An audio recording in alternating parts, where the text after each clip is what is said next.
سامعین کرام، ایک سوال ہمارے پاس آیا، یہ بغری نگر ضلع پالی راجستھان سے، کہ علماء کرام کی تنخواہ کیا ہونی چاہیے اور علماء کرام کے ذمے کیا کیا ہوتا ہے اور جو ہے اس کے اصول کیا ہوتے ہیں۔ میں اس کے تعلق سے آپ کو بتاؤں، اس سے پہلے میں آپ سے گزارش کروں گا کہ آپ ہمارے یوٹیوب چینل مولانا عارف رضا اظہری کو دیکھ رہے ہیں تو ہمارے چینل کو سبسکرائب کر دیجئے، بیل آئیکن گھنٹی کو دبا دیجئے، ویڈیو کو زیادہ سے زیادہ لائک اور شیئر کیجئے، اور ساتھ ہی اگر آپ فیس بک پر دیکھ رہے ہیں تو فیس بک پر بھی مولانا عارف رضا اظہری پیج کو آپ لائک کر سکتے ہیں اور ویڈیو کو شیئر کر سکتے ہیں اور ہمارے جو ہے پیج کو فالو کر سکتے ہیں۔ حضرات محترم، نظام تور بغری نگر سے ان کا سوال تھا کہ کیا علماء کرام کے 5-8 ہزار 10 ہزار روپے سے گھر چل سکتا ہے؟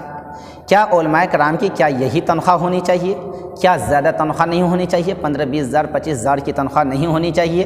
ماشاءاللہ مجھے کافی خوشی ہوئی کہ کم سے کم ہمارے قوم میں کسی کی آنکھیں تو کھلی کہ اپنے علماء کرام کے لیے انہوں نے اپنے درد کو ظاہر کیا اور مجھ سے یہ کہا کہ آپ اس کے تعلق سے کچھ بیان کریں۔ حضرات محترم، آج میں آپ سے جو ہے چند باتیں بھی بتاؤں گا اور چند سوالات بھی میرے آپ کے لیے ہے، یعنی کہ عوام الناس کے لیے ہے۔ آج ہم علماء کرام ہیں اور ہمارے علماء کرام کی بہت بڑی تعداد میں جماعتیں ہیں۔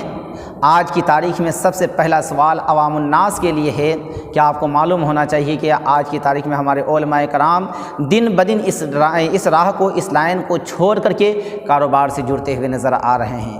اس کی وجہ کیا ہے کہ علماء کرام کی تنخواہیں کم ہونا، علماء کرام کو عالم دین نہ ماننا، علماء نہ ماننا، ان سے بدتمیزی، بدسلوکی، بد کرداری سے پیش آنا۔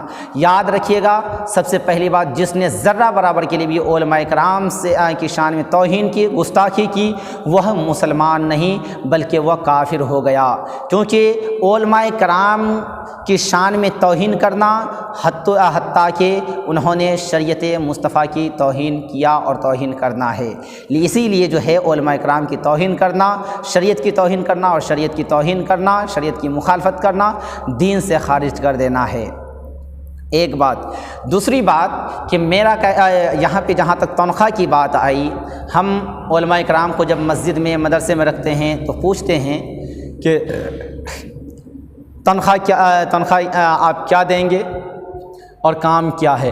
تو ہم تنخواہ کیا بتاتے ہیں؟ 5,000 7,000 8,000، لاسٹ 10,000 جاتے جاتے دم ٹوٹ جاتا ہے۔ اگر علماء کرام اپنی چاہت کو ظاہر اور اپنی ضروریات کو پیش نظر کریں قوم کے، تو کہتے ہیں میری بس کی بات تو نہیں ہے حضرت، پھر آپ اپنا انتظام کیجئے۔ میں اپنے عوام الناس سے گزارش کرتا ہوں کہ اگر ہمارے ہر علماء کرام کو آپ ایسی کہتے رہیں اور علماء کرام آپ سے نکل کر کے وہ دوسری راہ کو اپنا لیں، کوئی کاروبار سے جو ہے تعلق کرنا شروع کر دیں اور راستہ کو اپنا لیں، تو کیا آپ کے پاس دوبارہ کوئی کچھ دنوں کے بعد، کچھ سالوں کے بعد جو ہے آپ کو علماء کرام ملیں گے مسجد مدرسے کے لیے؟ مسجدیں ویران ہو جائیں گی، مدرسے ویران ہو جائیں گے، علماء کرام آپ کو نہیں ملے گا کہ مسجد میں اور مدرسے میں رکھیں، نہ مسجد کے امامت کے لیے اور نہ مدرسے کے مدرس کے لیے۔ لہٰذا آپ سے گزارش ہے کہ علماء کرام کی تنخواہ کم سے کم نارملی طور پہ آج کی مہنگائی کے دور میں 15 سے 20 ہزار روپے نارمل ہونا چاہیے، اور اس کے علاوہ آپ ذمہ دیتے ہیں علماء کرام کو کہ حضرت آپ کو مسجد میں نماز پڑھانی ہے اور مدرسے میں آپ کو جو ہے بچوں کو پڑھانے ہیں۔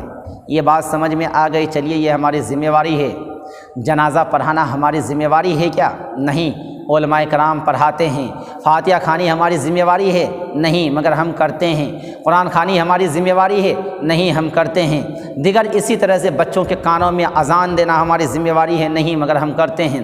جب ہم کسی کام کو انجام دینے سے نہیں چکتے، نہیں پیچھے ہٹتے، تو کیا ہمارے عوام کا حق یہ نہیں بنتا، ہمارے قوم کا حق یہ نہیں بنتا کہ جب ہم اپنے عالم دین کو بلاتے ہیں جنازے کے لیے تو انہیں ہاتھ پہ کوئی نذرانہ دے دیں؟ کیا ہمارا حق یہ نہیں بنتا جب ہم اپنے عالم دین کو فاتحہ خوانی کے لیے بلاتے ہیں تو ان کے ہاتھ پہ کچھ نذرانہ دے دیں؟ کیا ہمارا حق یہ نہیں بنتا ہے جب ہم اپنے عالم دین کو بلاتے ہیں فاتحہ کھانے کے لیے یا اذان دے، بچوں کے کانوں میں اذان دینے کے لیے، تو ان کے ہاتھوں میں کچھ نذرانہ دے دیں؟ کیا یہ حق ہمارا نہیں بنتا ہے؟ ہر حال میں بنتا ہے۔ جس طرح سے آپ نے دو چیز کی ذمہ داری دی، دو چیزوں کو اگر انجام نہ دے اور عالم دین، آپ فوراً ان کے اوپر لعن و طعن کرنا شروع کر دیتے ہیں، فوراً آپ انہیں نکالنے پہ تل جاتے ہیں، فوراً ان کی بغاوت کرنے پر تل جاتے ہیں۔ میں آپ سے ریکویسٹ کرنا چاہتا ہوں کہ اگر وہ اپنی ذمہ داری کو نہ نبھائیں تو آپ ان کو نکالنے کے لیے تیار ہو جاتے ہیں۔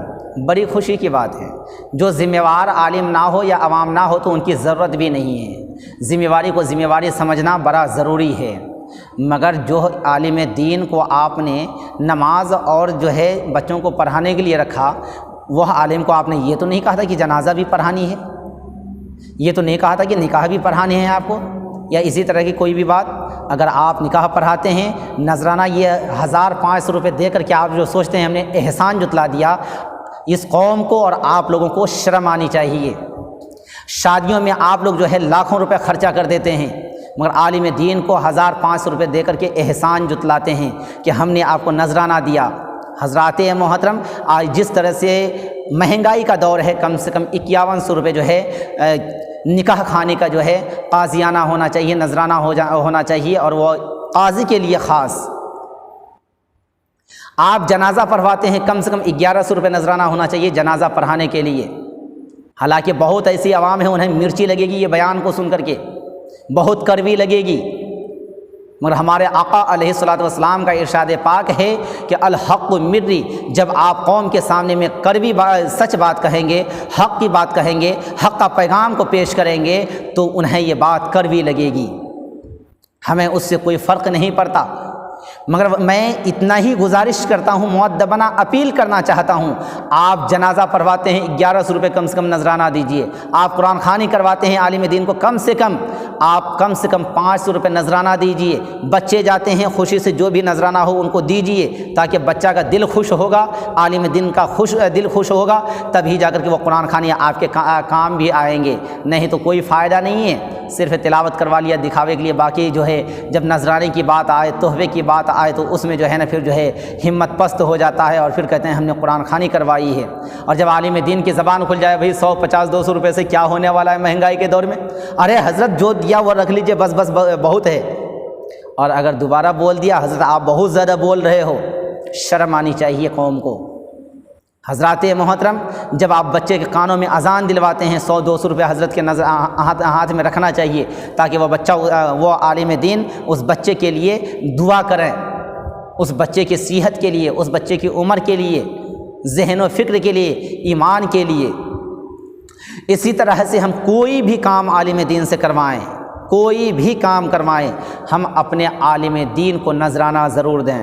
جب ہم ہفتے میں ایک بار جمعے کی نماز پڑھنے کے لیے آتے ہیں، اپنی استطاعت کے مطابق، چاہے 100 ہو، چاہے 50 ہو، چاہے 10-20 ہی کیوں نہ ہو، اپنے عالم دین کے ہاتھ میں جب مصافحہ کرتے ہیں تو دے دیا کیجیے، تاکہ جو ہے اسی نذرانے کے بہانے سے ایک محبت میں بھی اضافہ ہوگا، اور ساتھ ساتھ جو ہے عالم دین کو اگر کسی چیز کی ضرورت ہوگی تو وہ آپ کے نذرانے سے وہ اپنی ضروریات کو پوری کر سکتے ہیں۔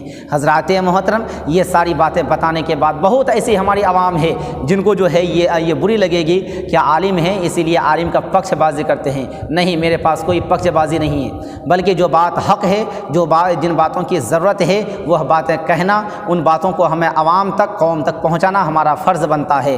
لہٰذا میں آپ سے گزارش کروں گا کہ علماء کرام کی توہین نہ کریں، بلکہ انہیں عزت سے رکھیں اور عزت سے، محبت سے پیش آئیں، انہیں اپنا سر کا تاج صرف سمجھیں نہ، بلکہ اس پہ آپ کھڑے اتر کر کے عالم دین کو سر کا تاج سمجھ کر کے اور ان کو جو ہے سر پہ بیٹھا کر کے رکھیے، اور پھر دیکھیے آپ کی عزت، آپ کا مقام، آپ کا رتبہ کیا ہوتا ہے۔ دنیا ادھر سے ادھر ہو سکتی ہے، مگر آپ کو کوئی نیست و نابود نہیں کر سکتا ہے، آپ کو تباہ و برباد نہیں کر سکتا ہے، آپ کو کوئی بھی جو ہے بربادی کی راہ پہ نہیں لا سکتا ہے۔ آج ہم برباد ہوتے ہوئے نظر آتے ہیں، آج ہم تباہ و برباد ہوتے ہوئے نظر آتے ہیں، اس کی وجہ کیا ہے؟ ہمیں دین سے مطلب نہیں، ہمیں شریعت سے مطلب نہیں، ہمیں علماء کرام سے وہ محبت نہیں، ہمیں ماں باپ بھائی بہنوں سے وہ سچی محبت جو ہونی چاہیے وہ نہیں، ہمیں محبت ہے تو کس چیز سے ہے؟ موبائل سے ہے۔ ہمیں محبت ہے تو کس چیز سے؟ واٹس ایپ، فیس بک، یوٹیوب، ٹویٹر وغیرہ وغیرہ سے جو ہے، یعنی کہ ہمیں جو ہے سوشل میڈیا سے تو بڑا پیار ہے، مگر ماں باپ جنہوں نے اتنی محنت و مشقت کے ساتھ ہمیں جنم دیا ان سے ہمیں کوئی پیار نہیں۔ جو عالم دین ہمیں ہماری زندگی کو سنواری ہمیں اس سے کوئی مطلب نہیں، کوئی محبت نہیں۔ لہٰذا حضرات محترم موبائل سے محبت کو چھوڑیے اور اپنے ماں باپ بھائی بہن اور دوستوں احباب اور رشتہ دار علماء کرام سے محبت کیجیے۔ اللہ تعالیٰ